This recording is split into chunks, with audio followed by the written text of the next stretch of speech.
Hello.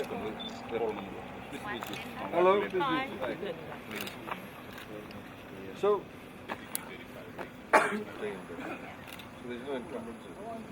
Tend to do over here. The three people that are now spoken to us, they both have the concept of wanting to start.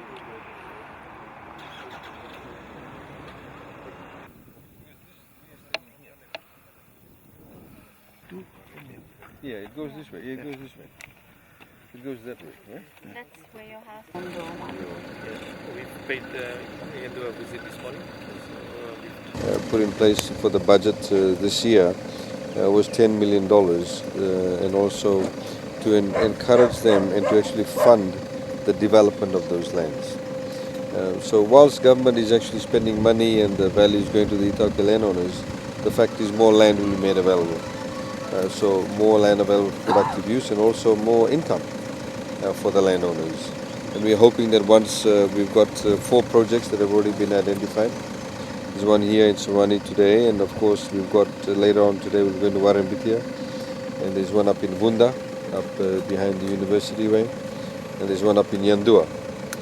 But all of this is being done very, very professionally. We've got Scope Pacific Limited that has been identified to carry out the development, in terms of the oversight of the development. And we are hoping that at least on this site that we'll get the lots available for sale by within 1 year. And that is, the construction of the roads, the access to water, electricity, the utilities, in the final configuration and available for sale to members of the public. And you will see that with the 4 sites that we're looking at today, hopefully you'll accompany us to all the 4 sites, that they all vary. Some of the lots vary in different sizes, depends of course on the location of the property.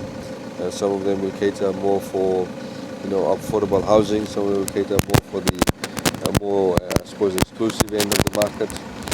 And of course we are hoping that in the future we'll get more proposals for this. We already have one in near Suva, and we're hoping to have that finalized in the next couple of weeks. It has taken a little bit of a while. The reason being is that we had to be very thorough with the various proposals we got. In fact, some of the proposals we got weren't necessarily very good, in the sense that there were some disputes as to who were the owners, as to who were the trustees.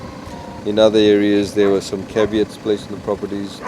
In other instances where people had made the application, they weren't in fact the actual members of the landowning unit. So you had to go through a whole vetting process. Excuse me. So these 4 sites have been identified. In fact, a couple of them already had developed their plans. Some of them, the scheme plans had been put in place, so which makes it easier.